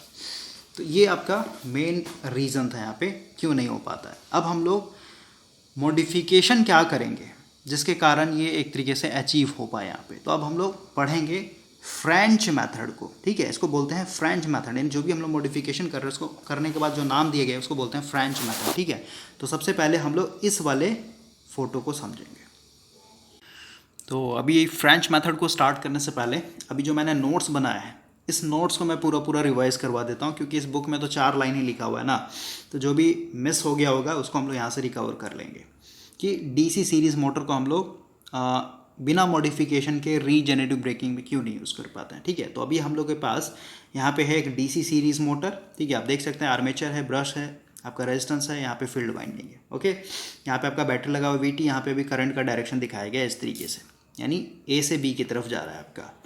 और क्योंकि अब ये मोटर तरफ वर्क कर रहा है तो सीधी सी बात है, यहाँ पे आपका जो शाफ्ट है यहाँ से कुछ ना कुछ लोड लगा होगा, मैकेनिकल मतलब लोड लगा हुआ यहाँ पे। ठीक है, और मान के चलते हैं यहाँ पे कुछ स्पीड है, स्पीड मैंने 1000 आरपीएम मान लिया, उसका जो टॉर्क होगा और जो स्पीड होगा दोनों सेम डायरेक्शन में, क्योंकि टॉर्क ही डिफाइन करता है स्पीड एंटी क्लॉकवाइज होगा या फिर क्लॉकवाइज होगा, तो दोनों को मैंने यहाँ पे सेम डायरेक्शन में दिखाया, तो वही लिखा both are in same direction. Okay, और क्योंकि अब ये मोटर की तरफ वर्क कर रहा है तो मोटर तरफ वर्क करने का मतलब क्या है भाई यहाँ पे कि ईबी जो है मेरा एक तरीके से क्या है, मतलब छोटा है। ठीक है, ईबी छोटा है वीटी से। ठीक है, इसका मतलब क्या, यहाँ पे ये आपका बड़ा होगा, ये आपका छोटा होगा। ठीक है, तो अभी आपका क्या है, करंट एक तरीके से ले रहा है, यानी पावर को कंज्यूम कर रहा है। अब हम लोग अगर टॉर्क की बात करें, ऐसे टॉर्क का तो कोई मतलब नहीं है, बिकॉज ऑलरेडी मैंने आपको बताया बार बार, टॉर्क इक्वल टू क्या होता है, Ke/Ia होता है। ठीक है, और फ्लक्स, क्योंकि यहाँ पे आप देख रहे हैं सीरीज सर्किट है, तो जो करंट आर्मेचर में होगा वही आपके फील्ड फ्लक्स में होगा, तो फ्लक्स जो होगा डायरेक्टली प्रोपोर्शनल Ia के ऊपर होगा, और ये प्रोपोर्शनल सिंबल को हटाएंगे तो यहाँ पे कॉन्स्टेंट C हो जाएगा, और इस फाई के वैल्यू को हम लोगों ने यहाँ पे पुट किया, तो ये हो गया आपका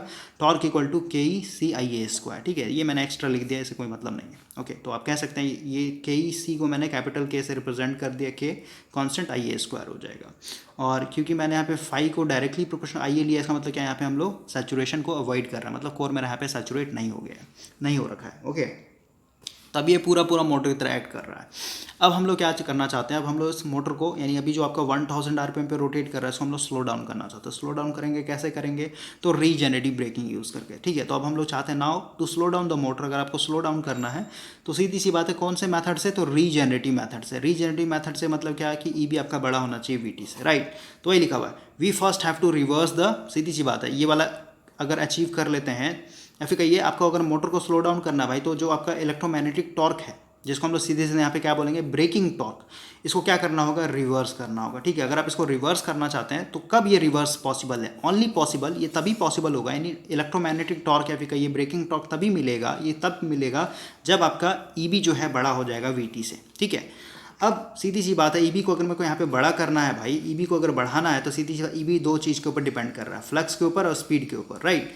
और अभी हम लोग मान के चल रहे हैं, ठीक है, ऐसे तो पॉसिबल ही नहीं, क्योंकि ये दोनों एक किसी एक को बढ़ाई हो तो एक घट जाएगा। ठीक है, लेकिन फिर भी हम लोग यहाँ पे मान के चल रहे हैं कि मान लेते हैं मैंने स्पीड को यहाँ पे बढ़ाना है। ठीक है, तो स्पीड को बढ़ाने का मतलब मैंने यहाँ पे वही एग्जांपल है कि ये मान लेते हैं इंक्लाइंट सरफेस से जो है नीचे आ रहा है, मतलब डाउन हिल से नीचे आ रहा है ये ट्रेन। ठीक है, तो सीधी सी बात है भाई, ग्रेविटी पुल के कारण क्या होगा, ऑटोमेटिक स्पीड आपका बढ़ जाएगा। ठीक है, तो हम लोगों ने मान लिया कि स्पीड बढ़ गया मेरा, तो ईबी भी मेरा एक तरीके से यहाँ पे बढ़ चुका है। ओके, तो अब यहाँ पे ईबी एक तरीके से बड़ा हो गया वीटी से, इसका मतलब क्या, अब जो करंट है मेरा यहाँ पे अपोजिट घूमने लगेगा। अपोजिट घूमने का मतलब क्या, तो वही लिखा है हेयर बिकॉज ऑफ ग्रेविटी पुल, मतलब ग्रेविटी पुल के कारण आपका स्पीड क्या हो गया, एक तरीके से बढ़ गया, स्पीड बढ़ गया, इसका मतलब स्पीड बढ़ा, इसका मतलब क्या, ईबी आपका बढ़ गया, राइट। और ईबी बढ़ा, इसका मतलब क्या, ईबी अब इतना बढ़ गया कि आपका वीटी से बड़ा हो गया। ओके, तो इस तरीके से मैंने यहाँ पे शॉर्टकट में लिखा हुआ है। और आगे अगर पढ़ें तो ये अगर कंडीशन अचीव हो गया तो सीधी सी बात है, आइए मेरा क्या हो जाएगा, एक तरीके से रिवर्स हो जाएगा। ठीक है, क्योंकि यहाँ पे ईबी मेरा क्या है, एक तरीके से बड़ा है। ठीक है, एज कम्पेयर टू वीटी। अब सीधी सी बात है, आइए मेरा रिवर्स हो गया, तो आप देख रहे हैं कि फील्ड भी मेरा क्या हो गया, एक तरीके से, मतलब आइए और फील्ड दोनों, फ्लक्स और आर्मेचर करंट एक साथ चेंज हो गया, इसमें मतलब क्या, मेरा यहाँ पे टॉर्क एक तरीके से रिवर्स नहीं होगा, यानी ये जो सिस्टम है ये क्या हो गया, फेल्ड हो गया। यानी यहाँ पे हम लोग कभी भी रीजेनरेटिव ब्रेकिंग नहीं पा सकते, यानी ब्रेकिंग टॉर्क हम लोग को कभी भी नहीं मिलेगा। इसलिए लिखा है here one major problem when IA reverse, यानी आइए जब हमारा रिवर्स हुआ है, field current also reverse at the same time. ठीक है, वो भी आपका रिवर्स हो जाएगा, तो टॉर्क हम लोग का रिवर्स हुआ ही नहीं यहाँ पे। ओके, उसके बाद आगे अगर पढ़ें, अब हो रहा है now there is one more option we have. अब क्योंकि मेरा यहाँ पे टॉर्क को मेरे को एक तरीके से अपोजिट करना है, यानी उल्टा करना है, तो मेरे पास एक और ऑप्शन है। क्या ऑप्शन है, तो बोल रहा है व्हेन आइए गेट रिवर्स, जब मेरा आइए एक तरीके से रिवर्स हुआ है तो उसी एग्जैक्ट मोमेंट में, यानी उसी एग्जैक्ट मोमेंट में हम लोग क्या करेंगे, we have to reverse the polarity of field winding के पॉलिटी को रिवर्स करेंगे, तो जो कि मैंने यहाँ पे दिखाया। पहले कैसे था, ये कुछ इस तरीके से कनेक्टेड था, देख रहे हैं यहाँ पे ए था, यहाँ पे बी था। अब क्या कर दिया मैंने, इसको पहले यहाँ पे लगे ए से जोड़ा, उसके बाद फिर बी से जोड़ा, ठीक है, वही सब लिखा हुआ है जो मैंने आपको समझाया। ओके, तो अगर आप नोट्स बनाना चाहते हैं तो ये एक तरीके से आप इस तरीके से लिख सकते हैं अपने लैंग्वेज में। तो वही है कि अब क्योंकि करंट मेरा फील्ड वाइंडिंग के अंदर क्या हो गया, चेंज हो गया, रिवर्स हो गया, तो बिकॉज ऑफ इंडक्टेंस, यहाँ पे इंडक्टेंस के कारण क्या होगा, आईएफ मेरा इजिली बिल्डअप नहीं होगा। आईएफ इजिली बिल्डअप नहीं होगा, इसका मतलब क्या, फ्लक्स मेरा अभी भी क्या होगा, स्मॉल होगा। फ्लक्स स्मॉल, इसका मतलब ईबी मेरा स्मॉल, ईबी स्मॉल, इसका मतलब क्या, अगेन मेरा ईबी एक तरीके से क्या हो गया, स्मॉल हो चुका है वीटी से, स्मॉल हो गया वीटी से, इसका मतलब क्या, अगेन मेरा क्या होगा, एक तरीके से इधरी से यानी सप्लाई से ही करंट जाएगा, यानी अगेन क्या हो रहा है, बी से ए की तरफ ही जा रहा है, मेरा करंट एक तरीके से चेंज हुआ ही नहीं फील्ड के अंदर। ओके, तो ये सब आपका मेन डिफिकल्टीज आ रहा है भाई। तो अब हम लोग पढ़ेंगे यहाँ से नेक्स्ट मेथड, जो कि आपका फ्रेंच मेथड। देखिए, फ्रेंच मेथड में हम लोग के पास क्या क्या एक्स्ट्रा इक्विपमेंट चाहिए वो मैं पहले लिख देता हूँ। सबसे पहले हम लोग को यहाँ पे चाहिए सेपरेट मोटर ड्रिवन एक्साइटर। देखिए, एक्साइटर कुछ नहीं, इसको हम लोग बोलते हैं, सीधी सी बात है, एक्साइटर का मतलब होता है भाई डीसी जनरेटर, ठीक है, डीसी जनरेटर। और डीसी जनरेटर बहुत तरीके का है आपके पास, सीरीज जनरेटर हो गया, शंट हो गया, सेपरेटली होते हैं। यहाँ पे जो हम लोग डीसी जनरेटर यूज़ करेंगे ये होगा मेरा सेपरेटली एक्साइटेड डीसी जनरेटर, ठीक है।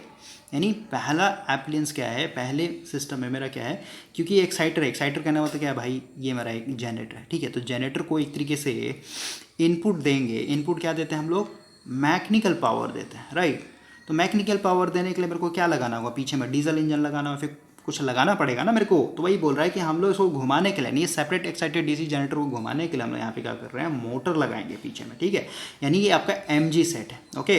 तो एमजी यानी मोटर जो है आपका क्या देगा, मैकेनिकल पावर देगा, और यही मैकेनिकल पावर क्या होगा, जनरेटर के साथ से कपल्ड होगा, ओके। तो ये सेपरेट मोटर ड्रिवन एक्साइटर, मतलब ये मोटर हो गया और ये एक्साइटर मतलब ये जनरेटर हो गया। तो हम लोग के पास एक क्या चाहिए, एमजी सेट चाहिए, ठीक है, मोटर जनरेटर सेट चाहिए, पहला। सेकंड क्या चाहिए हम लोग के पास, सेकंड हम लोग के पास जो मोटर है, ठीक है, जो अपना खुद का डीसी सीरीज मोटर है यहाँ पे, ओके। और इस मोटर में हम लोग क्या करेंगे भाई, विथ एक्स्ट्रा फील्ड वाइंडिंग रखेंगे, ठीक है। अभी फोटो में समझाऊंगा तो आपको क्लियर हो जाएगा मैं क्या बोल रहा हूँ, ठीक है। तो सबसे पहले ये इक्विपमेंट चाहिए, उसका फिर हम लोग का जो मोटर है वो तो है ही, और लास्ट में हम लोग को चाहिए एक रेजिस्टेंस, ठीक है। इसको हम लोग बोलते हैं स्टेबलाइजिंग रेजिस्टेंस, ओके। तो ये तीन चीज़ चाहिए, अब तीनों को हम लोग कंबाइन करके फ़ोटो बनाएंगे, और ये वाला फ़ोटो बनेगा आपका बुक में, ओके। तो इस बुक में पूरा क्लियर दिया नहीं है, लेकिन फिर भी मैं आपको यहाँ पे बना देता हूँ। देखिए, सबसे पहले ये ऊपर में ओवरहेड लाइन गया है, ठीक है, इसको हम लोग बोल रहे हैं पॉजिटिव, मतलब ये हॉट वायर है, लाइव वायर है आपका, ठीक है।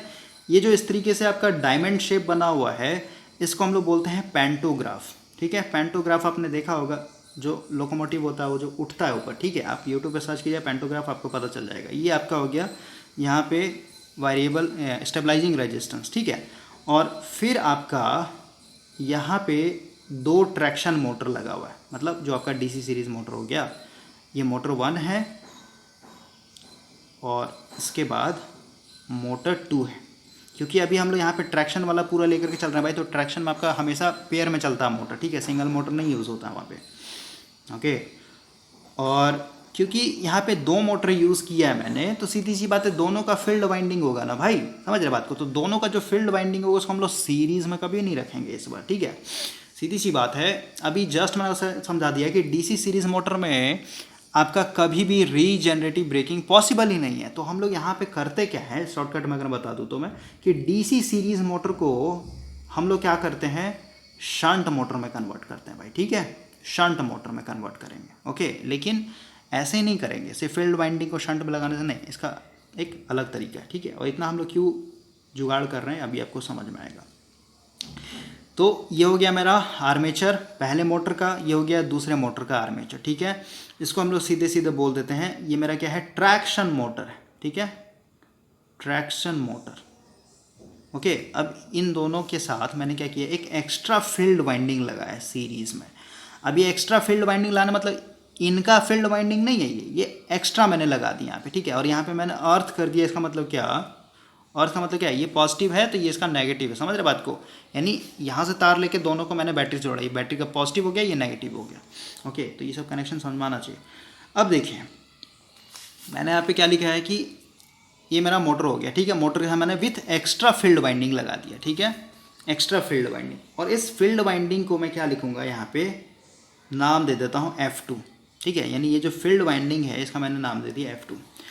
अब नेक्स्ट जो इक्विपमेंट है क्या है, ये मेरा ये है सेपरेट मतलब MG सेट है, मोटर ड्रिवन एक्साइटर। तो एक्साइटर को मैं यहाँ पे बनाता हूँ। देखिए यहाँ पे जो E लिखा हुआ है ना, E ये एक्साइटर है, तो इसके सामने बनाते हैं। ये हो गया मेरा एक्साइटर, और क्योंकि ये मेरा सेपरेटली एक्साइटर। अब देखिए ये जो एक्साइटर मैंने यूज़ किया, पहले मैं फोटो बना, ये एक्साइटर के साथ ये जो DC सीरीज़ मोटर है ना, इन DC सीरीज़ मोटर का जो फील्ड वाइंडिंग था उसको उखाड़ करके हम लोग क्या कर रहे हैं, इस एक्साइटर के साथ लगा रहे हैं। इस मोटर का फील्ड वाइंडिंग ये हुआ, इस मोटर का फील्ड वाइंडिंग ये हुआ, ठीक है। और ये जो एक्साइटर है, इस एक्साइटर क्योंकि ये भी अपना जनरेटर है भाई, तो इसको भी चाहिए ना फील्ड वाइंडिंग, समझ रहे बात को। तो इसका जो फील्ड वाइंडिंग बनेगा ये इसके बगल में बनेगा, ये हो गया इस एक्साइटर का फील्ड वाइंडिंग। और क्योंकि इसको हम लोग सेपरेट मतलब सेपरेटली एक्साइटेड है ना, तो इसको हम लोग अलग बैटरी से जोड़ देंगे, प्लस माइनस। ओके, और सीधी सी बात है, सेपरेटली एक्साइटेड मतलब क्या है, ये आपका आर्मेचर है तो इसको हम लोग अलग से सोर्स कर देंगे ना, तो इस तरीके से हम लोग इसको ऐसे जोड़ देते हैं। ये अपने आप में अलग है, इसको मैं कलर चेंज कर देता हूँ, ठीक है। ये फील्ड वाइंडिंग अपने आप में अलग बैटरी से जुड़ा हुआ है, ठीक है, इसको किसी से कोई मतलब नहीं है। ओके, और ये जो आपका एक्साइटर था इसको हम लोग घुमाने के लिए क्या कर रहे हैं, यहाँ पे साफ्ट होगा, इस साफ्ट से हम लोग क्या कर रहे हैं, एक मोटर लगाया हुआ है, ठीक है। इमेजिन कीजिए इधर मोटर हो गया, यहाँ पे स्पेस नहीं है बनाने के लिए इसलिए, लेकिन फिर भी समझिए इस एक्साइटर को हम लोग मैकेनिकल पावर कहाँ से दे रहे हैं, तो मोटर से दे रहे हैं, ठीक है। और ये जब एक्साइटर एक तरीके से घूमेगा, देखिए यहाँ पे मैंने बैटरी जोड़ रखा ना, ये अपना फ्लक्स बनाएगा, यानी एक्साइटर का फील्ड फ्लक्स बन गया। ओके, और ये फील्ड फ्लक्स बना, और सीधी सी बात, इसको हम लोग प्राइम मूवर से घुमा रहे थे, क्या होगा, एक तरीके से EMF जनरेट होगा, EMF जनरेट होने के लिए क्या होगा, इसमें करंट फ्लो होगा, क्योंकि ये पूरा पूरा क्या एक तरीके से क्लोज सर्किट है, राइट। तो ये एक्साइटर से जो भी आपका करंट फ्लो होगा ना, ये आपको मतलब ये करंट जो है आपके इस दो फील्ड वाइंडिंग यानी जो ट्रैक्शन मोटर का फील्ड है ना, उसको एक तरीके से ये एक्साइट करेगा। ओके, तो अब देखिए बहुत मतलब अलग है, इसको हम लोग अलग जनरेटर से एक तरीके से जोड़े हुए हैं करंट देने के लिए, राइट। और ये जो आपका है ना यहाँ पे फील्ड वाइंडिंग, एक्साइटर का जो फील्ड वाइंडिंग है, इसको हम लोग F1 बोलते हैं, क्योंकि जब थ्योरी पढ़ेंगे बुक का तो वहाँ पे F1 नाम दिया गया है, ठीक है। तो ये जो आपका F2 है, इस F2 का ओरिएंटेशन इस तरीके से रखा गया है, और ये F1 का ओरिएंटेशन इस तरीके से रखा गया है कि ये दोनों क्या करेगा, एक दूसरे को अपोज करेगा, ठीक है। यानी हमेशा F2 minus F1 F1 minus F2 ये एक दूसरे को अपोज, इसलिए मैंने एरो ऊपर बनाया है, यानी इसका मैग्नेटिक फील्ड ऊपर की तरफ जा रहा है तो इसका मैग्नेटिक फील्ड क्या होगा, नीचे की तरफ जाएगा। ओके, तो F1 और F2 एक दूसरे के अपोजिट में है, और ऐसा क्यों करते हैं अभी समझ में आएगा। तो ये मैंने यहाँ पे पूरा का पूरा फोटो बना दिया, देख रहे हैं, ये पूरा फोटो बना हुआ है। ये आपका ट्रैक्शन मोटर हो गया, ट्रैक्शन मोटर के सामने ये दोनों का फील्ड वाइंडिंग हो गया, जो कि हम लोगों ने इसको एक्साइटर से जोड़े हुए, ठीक है। यहाँ पे एक एक्स्ट्रा फील्ड वाइंडिंग लाया जिसको मैंने यहाँ पे F2 नाम दिया है। ये आपका एक्साइटर का फील्ड वाइंडिंग है जिसको मैंने F1 नाम दिया। बुक में देख रहे हैं ये एरो ऊपर की तरफ दिखाया है, यहाँ पे एरो ऊपर की तरफ दिखाया है, और यहाँ पे ये जो F1 है इसका फील्ड वाइंडिंग का डायरेक्शन एरो नीचे की तरफ दिखाया गया। ओके, और यहाँ पे वेरिएबल रेजिस्टेंस है ताकि हम लोग यहाँ पे इस फील्ड करंट को क्या कर सकें, क्योंकि सेपरेटली एक्साइटेड है ना भाई, तो इसको हम लोग चेंज कर सकते हैं, इसलिए वेरिएबल रेजिस्टेंस लगाया, इसको हम लोग अलग सोर्स से जोड़ा हुआ है, और यहाँ पे आपका स्टेबलाइजिंग रेजिस्टेंस लगा हुआ है। अब समझिए क्या होगा यहाँ पे इस पूरे फोटो में कैसे काम चलेगा। सबसे पहले इसको समझाने से पहले मैं आपको एक चीज़ समझाता हूँ। अगर आपने पावर सिस्टम में ट्रैक्शन पढ़ा होगा, जो मैंने आपको JB गुप्ता के MCQs में बताया था, ट्रैक्शन में क्या होता है भाई, जैसे देखिए मान लेते हैं आप पटना जंक्शन से क्रॉस कर रहे हैं, ठीक है। तो पटना जंक्शन में जो आपका ओवरहेड लाइन बिछा हुआ है, जिसको हम लोग सिंगल फेस 25 kV लाइन बोल रहे हैं, ठीक है। ये पावर कहाँ से मिलता है, ये स्टेशन के देखिएगा, रेलवे स्टेशन के बगल में अपना इन लोगों का खुद का एक पावर ग्रिड होता है, ठीक है। तो उस ग्रिड से इनको क्या मिलता है, ये पूरा का पूरा वोल्टेज मिलता है 25 kV का, और जो भी फ्रीक्वेंसी है, ठीक है, उसका। लेकिन आपको पता है जब ये पटना जंक्शन को पार कर जाएगा, मान लेते हैं अब ये मतलब 20 किलोमीटर आगे चला गया, ठीक है। तो 20 किलोमीटर बाद आगे जाने के बाद क्या होता है, आपका नेक्स्ट जो आपका लोकेशन है ना, उसके ग्रिड से फिर उसको सप्लाई मिलने लगता है, समझ रहे हैं। उसके बाद फिर अलग मतलब सिटी में क्रॉस कीजिएगा तो उसका अपना फिर ये ग्रिड होता है, फिर उसको मतलब सप्लाई मिलता है, ऐसा समझ रहे बात को मैं क्या बोल रहा हूँ। तो जब ये मतलब एक शहर से दूसरे शहर में, या फिर कहिए एक ग्रिड के लोकेशन से दूसरे ग्रिड के लोकेशन में जब ये रेलवे पहुंचता है ना, तो जहाँ पे इनका मतलब ज्वाइंट होता है, मान लेते हैं यहाँ ये इतना पूरा दूरी तक पटना जंक्शन का ग्रिड था, ठीक है, और इधर जो था ये आपका किसी अदर शहर का ग्रिड था, ठीक है, किसी अदर मतलब लोकेशन का, ठीक है। तो यहाँ से मान लेते हैं पेंटोग्राफ इस तरीके से आपका ये नीचे में सप्लाई दे रहा था इस तरीके, लेकिन जब ये यहाँ पे पहुँचेगा ना, तो यहाँ पे इसको वोल्टेज फ्लैक्चुएशन देखने को मिलता है। ओके, सीधी सी बात है, ये ग्रिड अलग है, ये ग्रिड अलग है, सीधी सी बात है, दोनों का जो वोल्टेज कुछ ना कुछ यहाँ पे वोल्टेज फ्लैक्चुएशन होगा। ओके, तो यहाँ पे वोल्टेज फ्लैक्चुएशन हमेशा आता है भाई, ठीक है। जब आप ट्रैक्शन पड़ेगा तो वहाँ पे आपका पूरा पूरा क्लियर हो जाएगा, तो इसको माइंड में रखना है। यानी ये जो आपका पेंटोग्राफ ओवरहेड लाइन से जो चिपक करके चल रहा है ना, इसमें हमेशा वोल्टेज फ्लैक्चुएशन देखने को मिलता है, बस इतना आप समझिए। तो अब देखिए, अब यहाँ से हम लोग थ्योरी पढ़ेंगे पूरा का पूरा, और थ्योरी पढ़ने के लिए बिकॉज बुक में आपका ज़्यादा डिटेल में दिया नहीं था, तो अभी वेबसाइट से मैंने आपके लिए डाटा अरेंज किया है। देखिए यहाँ से पढ़ते हैं, बोल रहा है जो डीसी सीरीज जनरेटर है, यहाँ से पढ़िए इस वाला लाइन से, बोल रहा है इसमें हम लोग क्या क्या यूज़ कर रहे हैं। तो एक सेपरेट मोटर ड्रिवन एक्साइटर है, ये तो ऑलरेडी मैंने आपको बता दिया, ठीक है, पूरा फोटो बता दिया। यहाँ पे जो F1 है और ये जो F2 है, देखिए आई होप कि आपको ये दिख रहा होगा। इसमें क्या क्या इक्विपमेंट यूज़ किया हुआ अभी जो मैंने आपको वही लिखा हुआ भाई, a separate motor driven exciter, ठीक है, यानी हम लोग के पास एक MG सेट है, और ये जो एक्साइटर है ये क्या है, सेपरेटली एक्साइटेड फील्ड वाइंडिंग है, मतलब ये जो जनरेटर है सेपरेटली एक्साइटेड है, जिसके F1 फील्ड मैंने यहाँ पे नाम दिया हुआ है, देख रहे हैं यहाँ पे F1 मैंने नाम दिया हुआ, ठीक है।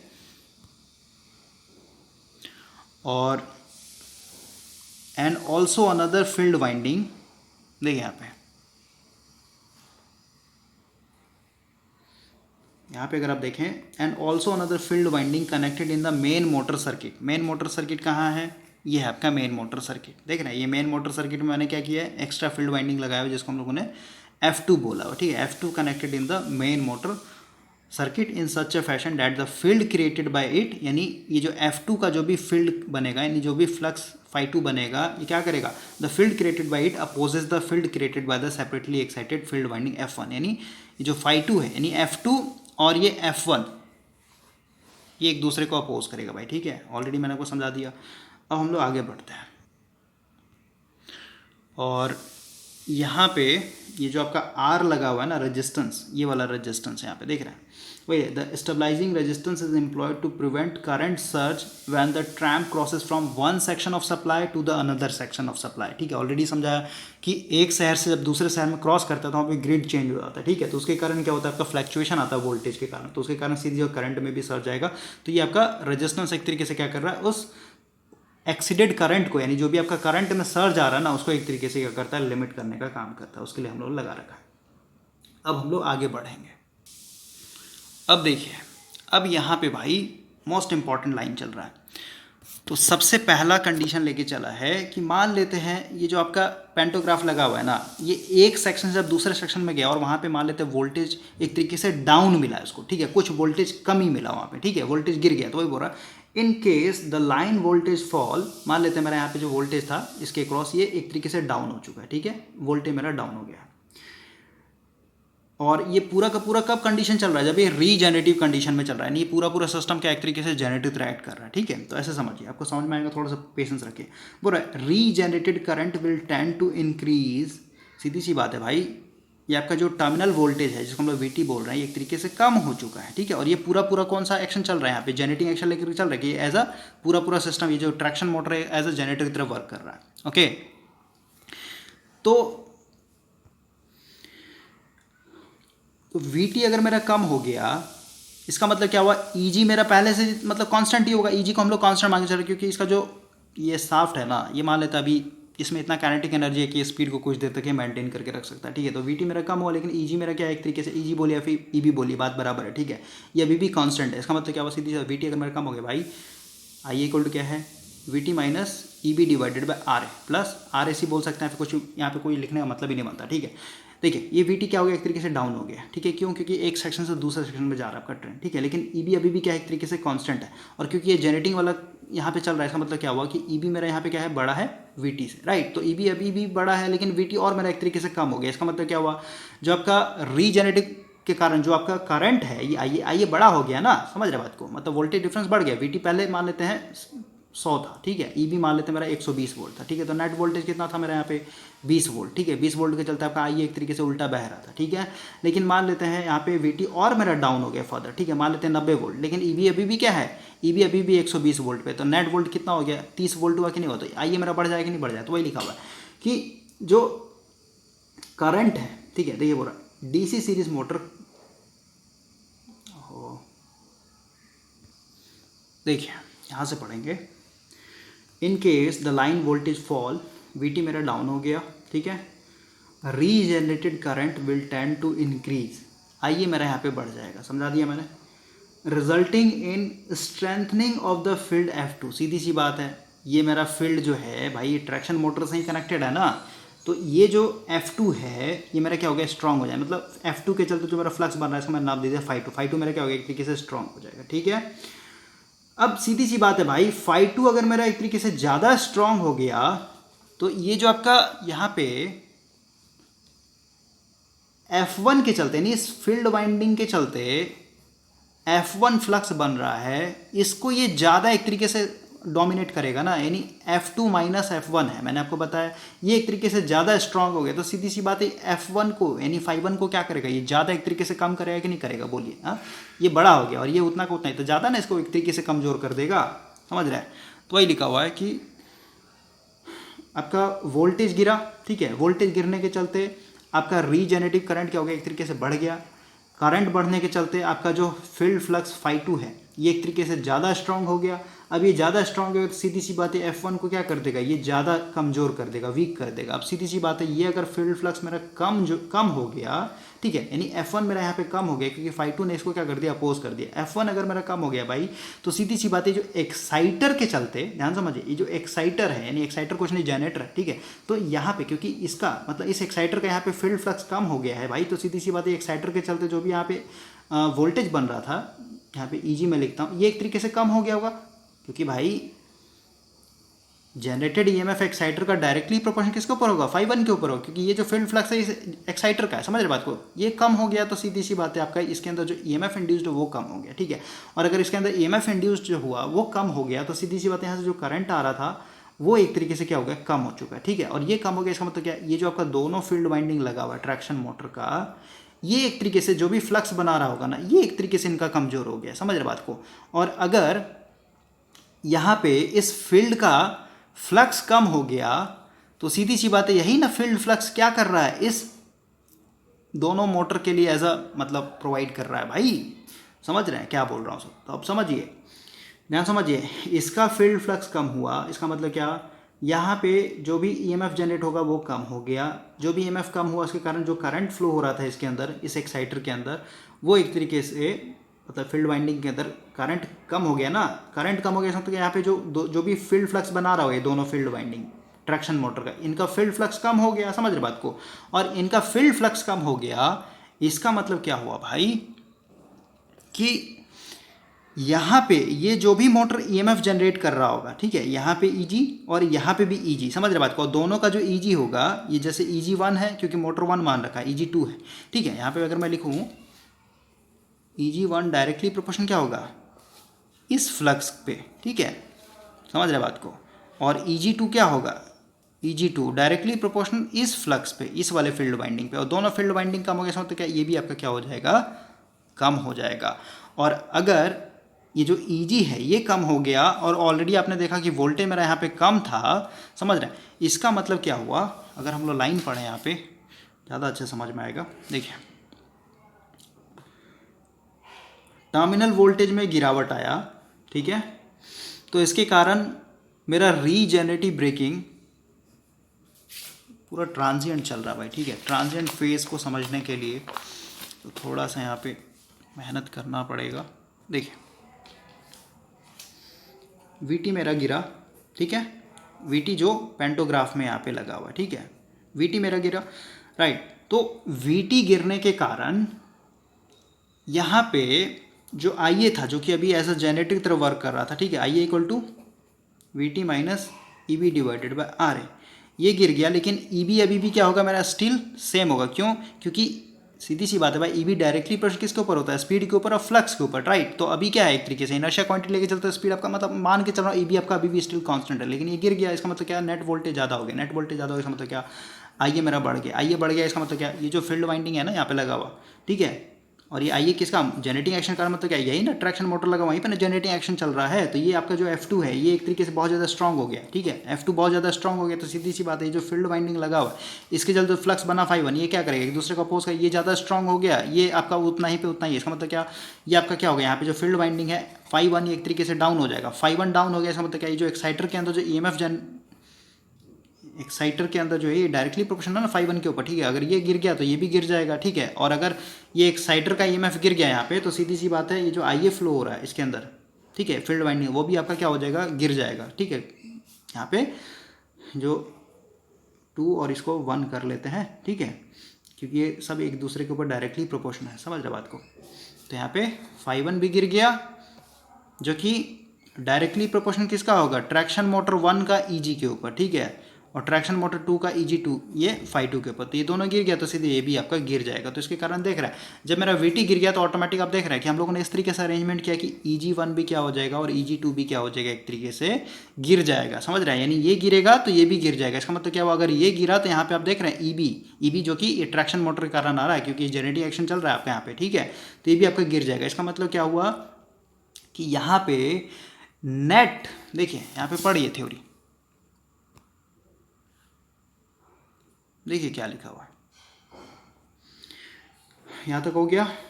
F1 को क्या करेगा, वीक कर देगा, ठीक है, F1 वीक हो गया, therefore reduction in the EMF generated by the exciter, exciter का जो EMF जनरेट हो रहा है वो कम हो जाएगा, सीधी सी बात है, एक्साइटर का जनरेटेड EMF कम हो गया तो सीधे जो करंट फ्लो हो रहा है आपका, ठीक है, यहाँ पे जो करंट फ्लो हो रहा है इस फील्ड वाइंडिंग के अंदर वो भी क्या होगा, कम हो जाएगा, दस the field of the traction motor will be weaken, यानी ∅2 और ∅1 क्या होगा, कमजोर हो जाएगा यहाँ पे, ठीक है।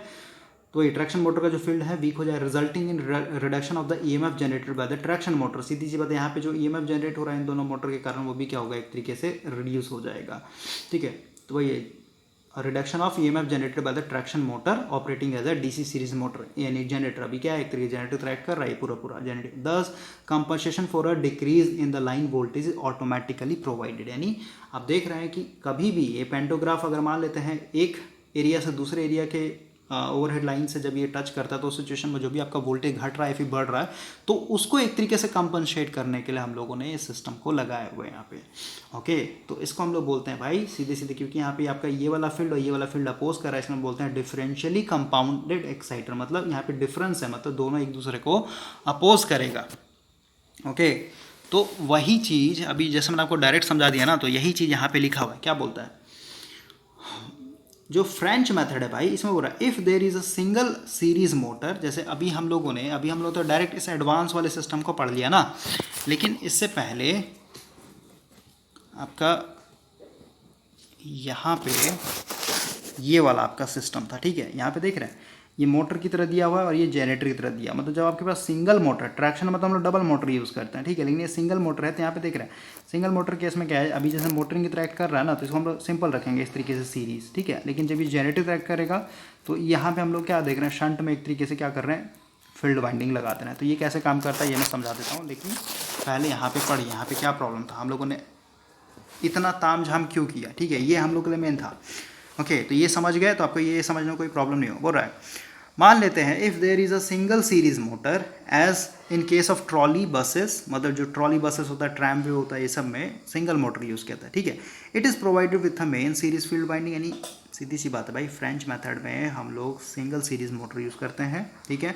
और अगर आपको यहाँ पे रीजेनरेटिव ब्रेकिंग यूज़ करना है तो मैंने आपको बताया कि यहाँ पे हम लोग क्या करेंगे, मॉडिफिकेशन करेंगे। मॉडिफिकेशन क्या करेंगे, तो बोल रहा है कि यहाँ पे सीरीज़ फील्ड वाइंडिंग तो रहेगा ही रहेगा, मेन सीरीज़ फील्ड वाइंडिंग रहेगा ही रहेगा, लेकिन साथ में हम लोग यहाँ पे क्या करेंगे, ऑक्सिलरी फील्ड वाइंडिंग भी पैरेलल में लगाते हैं। अभी जस्ट बताया कि शंट मोटर हम लोग बना करके चलेंगे, तो आप देख रहे हैं फोटो में ये आपका मेन सीरीज़ फील्ड वाइंडिंग हुआ, और यहाँ पे देख रहे हैं 1 2 3, यहाँ पे देखिए ऑक्सिलरी वाइंडिंग इस तरीके से शंट में लगाए, क्योंकि यहाँ से देखिए जो भी करंट आएगा दो पार्ट में टूटेगा, मतलब क्या ये पूरा शंट बन गया, ठीक है, फील्ड फ्लक्स क्या है, शंट बना हुआ है, ठीक है, ओके। तो वही लिखा हुआ है, ठीक है, इस तरीके से हम लोग वो कर रहे हैं, इसमें चेंजिंग ला रहे हैं, मॉडिफिकेशन कर रहे हैं। अब हम लोग को मान लेते हैं इसमें आपको ब्रेकिंग चाहिए, मतलब रीजनरेशन ब्रेकिंग चाहिए। तो अब हम लोग क्या करेंगे, जो ऑक्सिलरी वाइंडिंग आपने लगाया था इसको हम लोग क्या करेंगे, फिर से मॉडिफाई करके, यहाँ पे देखिए ये जनरेटिंग एक्शन चल रहा है। यहाँ पे जनरेटिंग एक्शन क्या किया, ये जो आपका 3 पैरेलल में लगा हुआ था ना यहाँ पे, इसको हम लोगों ने क्या किया, इस तरीके से सीरीज़ में कनेक्ट कर दिया। ओके, और यहाँ पे वही है कि ये जो फील्ड बनाएगा और ये जो फील्ड बनाएगा ये एक दूसरे को क्या करेगा, अपोज करेगा। ठीक है, अब जैसे अगर आप देखें, जब ये मोटर इंटरैक्ट कर रहा था, ध्यान समझिए, मोटर इंटरैक्ट कर रहा था भाई, तो इसमें अगर आप करंट देखें तो ये हमेशा क्या होगा, ऐसे ही आ रहा है ना करंट, इसमें देख रहे हैं इस तरीके से करंट आ रहा है, राइट, क्योंकि इस पॉइंट पर आते 2 पार्ट में टूटे हैं ना, एक करंट ऐसे जाएगा एक ऐसे जाएगा, और यहाँ पे आकर के दोनों क्या होगा, मिल जाएगा नीचे की तरफ। ओके, तो आप देखेंगे इसमें आपका करंट हमेशा डाउनवर्ड जा रहा है, और यहाँ पे भी देखेंगे जब हम लोगों ने इसको सीरीज़ में जोड़ दिया तो अभी भी क्या है, करंट इसमें पूरा का पूरा डाउनवर्ड है।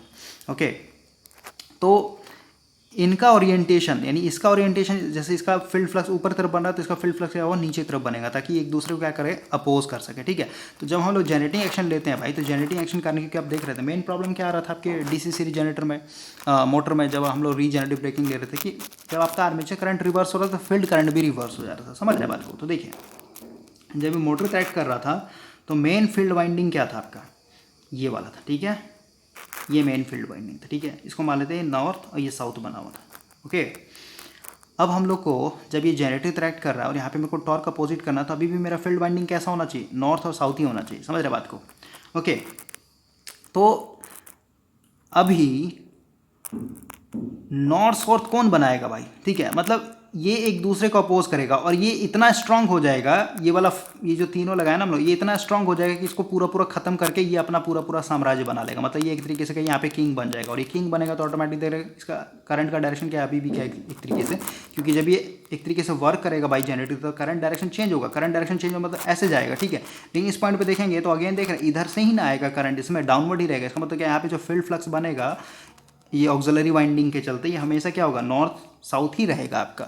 ओके, तो मतलब सिंपल है ये, एक तरीके से हम लोगों ने यहाँ पे कंस्ट्रक्शन मेन हम लोग का भाई यही था। ठीक है, अगर आप इसको समझ गए ना, ये वाला डायग्राम समझ गए, तो आपको ये वाला समझने में ज़रा सा भी प्रॉब्लम नहीं आएगा। बस यहाँ पे ये है कि इस वाइंडिंग को, यानी ऑक्सिलरी वाइंडिंग को हम लोग यहाँ पे यूज़ कर रहे हैं, ताकि यहाँ पे नेट फ्लक्स इतना स्ट्रांग बनाए कि इसको कैंसिल आउट करने के बाद भी इसका क्या बने, पोलरिटी नॉर्थ साउथ ही बना हुआ रहे। ओके, तो यही था फ्रेंच मेथड, हम लोग वहाँ पे यूज़ करते हैं जब हम लोग को सिंगल सीरीज़ मोटर यूज़ करना होता है। ठीक है, और अब यहाँ पे मेन प्रॉब्लम क्या आता है, देखिए क्या होता है, जिसके चलते हम लोगों ने इस वाले मेथड पे एक तरीके से शिफ्ट हुए थे। यहाँ पे प्रॉब्लम क्या आएगा, देखिए बोलता है the auxiliary field winding are put in series, मतलब जब इसको ब्रेकिंग पीरियड में यूज़ करेंगे तो जो भी ऑक्सिलरी वाइंडिंग था, जो कि मोटर के केस में हम लोग उसको पैरेलल में लगा कर देख रहे थे, यहाँ पे देख रहे हैं पैरेलल में लगा, तीनों पैरेलल में लगा हुआ है। ठीक है, लेकिन जब हम लोग ब्रेकिंग के टाइम में आएंगे तो ये दो ऑक्सिलरी फील्ड वाइंडिंग, इसको हम लोग क्या करेंगे, सीरीज़ में लगाएंगे तीनों को एक साथ। ठीक है, देख रहे हैं यहाँ पे सीरीज़ में लगा हुआ है, तीनों एक साथ सीरीज़ में है यहाँ पे। ओके, तो वही है, and are switch across the supply. Across मतलब होता है पैरेलल। अब देखिए यहाँ पे पैरेलल ही तो है, क्योंकि यहाँ पे आती 2 पार्ट में टूट जा रहा है करंट। ठीक है, तो ये और ये क्या है, पैरेलल में लगा हुआ है। ओके, तो ये पैरेलल में लगा हुआ है। The machine act as a compound generator slightly differentially, यानी यहाँ पे वही है डिफरेंशियली, मतलब मेन सीरीज फील्ड फ्लक्स और ऑक्सिलरी फील्ड फ्लक्स जो बनेगा वो एक दूसरे को अपोज करेगा। Okay, such an arrangement is quite stable. ठीक है, मतलब ये स्टेबल है, लेकिन बोलता है any change in line voltage. Line voltage मैंने आपको बताया, क्योंकि देख रहे हैं पेंटोग्राफ क्या है आपका, एक जगह दूसरी जगह जाएगा तो सीधे वोल्टेज फ्लक्चुएशन आएगा भाई। ठीक है, तो वोल्टेज फ्लक्चुएशन यहाँ पे अगर आता है तो यहाँ पे भाई हम लोग के पास, जैसे यहाँ पे इस वाले मेथड में क्या था, ऑटोमेटिक हम लोगों ने क्या किया, एक तरीके से कंपनसेट कर दिया कि यहाँ पे अगर मेरा वीटी डाउन हो रहा है तो ऑटोमेटिक क्या होगा, इसके अंदर वीटी डाउन हुआ तो ऑटोमेटिक क्या होगा, एक तरीके से करंट बढ़ गया, करंट बढ़ गया मतलब F2 मेरा इंक्रीज हो गया, F2 इंक्रीज होगा तो ये मेरा ∅1 को इतना अपोज करेगा, ∅1 मेरा कमजोर हो गया, ∅1 कमजोर हो गया, इसका मतलब क्या, यहाँ पे जो ईजी जनरेट हुआ वो एक तरीके से डाउन हो गया, ईजी डाउन हो गया, इसका मतलब क्या, इसके अंदर जो करंट फ्लो हो रहा था तो ∅1 ∅2 क्या हो गया, एक तरीके से कम हो गया, ∅1 ∅2 कम हो गया तो ऑटोमेटिक क्या है, यहाँ पे जो आपका ईजी है वो भी एक तरीके से डाउन हो गया। ठीक है, वीटी भी डाउन हुआ उसी रिस्पेक्ट में, उसी रिस्पेक्ट में आपका ईजी भी डाउन हो गया, तो नेट जो करंट होगा वो क्या होगा, एक तरीके से मतलब कंपनसेशन यहाँ पे एक तरीके से आसानी से हो पा रहा है। लेकिन इस वाले मेथड में जो पहला वाला मेथड था भाई, इसमें नहीं पॉसिबल। क्या बोलते हैं यहाँ पे, any change in line voltage causes a change in excitation. सीधी सी बात है, जैसे यहाँ पे आपने देखा ना वोल्टेज चेंज हुआ तो ऑटोमेटिक करंट आपका बढ़ गया था, नहीं बढ़ गया था, आइए बताइए यहाँ से आइए बढ़ा था कि नहीं बढ़ा था, बोलिए। हाँ, समझ रहे बात को। लेकिन यहाँ पे जो आइए बढ़ा उसके चलते F2 बढ़ा, उसको एक तरीके से कंपनसेट करने के लिए हम लोगों ने यहाँ पे इतना सारा ताम झाम लगाया हुआ है। ठीक है, लेकिन यहाँ पे वही बोल रहा है कि अगर आपके, कहाँ गया, आपके वोल्टेज में, लाइन वोल्टेज में कोई भी चेंजिंग आएगा, सीधी एक्साइटेशन में चेंजिंग आएगा, ठीक है। तो इसके चलते आपका ईएमएफ जो इंड्यूस्ड हो रहा है मशीन के अंदर वो भी एक तरीके से चेंज हो जाएगा, ठीक है। तो ये कंपनसेशन यहाँ पे प्रोवाइड करना पड़ेगा हम लोग को, ठीक है, समझे। तो इसमें ये जो मेथड था ना, इसमें कोई भी कंपनसेशन प्रोवाइड नहीं किया गया था, ठीक है। इसलिए इसको हम लोग क्या करेंगे, ये हम लोग के लिए ज़्यादा बेटर नहीं है, ओके। तो वही बोल रहा है, for example if the line voltage increases, मान लेते हैं लाइन वोल्टेज मेरा रेटेड से ज़्यादा बढ़ गया, बियॉन्ड मतलब रेटेड से ज़्यादा बढ़ जाना, ठीक है। The EMF generated increased voltage across the generator field, मतलब वही है भाई, ठीक है। ऑलरेडी मैंने आपको समझाया, इसको आप तोड़ तोड़ के पढ़िए, आपको समझ में आ जाए मैं क्या बोल रहा हूँ, ठीक है। ये एक तरीके से कहिए आपका फर्स्ट मेथड था, ठीक है, जिसमें हम लोगों ने ज़्यादा मतलब हाई फाई नहीं किया। लेकिन इसके बाद जो हम लोगों ने बहुत ही ज़्यादा एक तरीके से बेस्ट सिस्टम जो बनाया है, ये है हम लोग का ये वाला, क्योंकि इसमें जो भी वोल्टेज में आपका वोल्टेज घट रहा है फिर बढ़ रहा है लाइन वोल्टेज, उसको हम लोग ईजिली कंपनसेट कर सकते हैं, इसलिए हम लोगों ने इतना सारा एक तरीके से इक्विपमेंट लगाया हुआ है, ओके। और वही जो है एक और दूसरा मेथड है सेपरेटली एक्साइटेड एक्साइटर, तो ये भी आपका उसी तरीके का है। तो ये मैं आपको नेक्स्ट वीडियो में बना दूंगा, क्योंकि ये काफ़ी लंबा हो गया, ओके। तो ये पूरा टॉपिक ख़त्म हो गया, ठीक है। तो इसको आप देख लीजिएगा। और यही बोल रहा है अल्टरनेटिव मेथड फॉर रीजनरेटिव, मतलब इसमें ये जो आपका मेथड है ना, ये वाला मेथड, इसमें आपका कंपनसेशन पॉसिबल नहीं है, सेल्फ कंपनसेशन नहीं है यहाँ पे, ठीक है। तो इससे बचने के लिए हम लोग पास अनदर मेथड है, जिसमें ये वाला फ़ोटो है, पहला वाला फ़ोटो, ओके। तो आप बुक अगर है आपके पास तो एक बार पढ़ लीजिएगा यहाँ पे।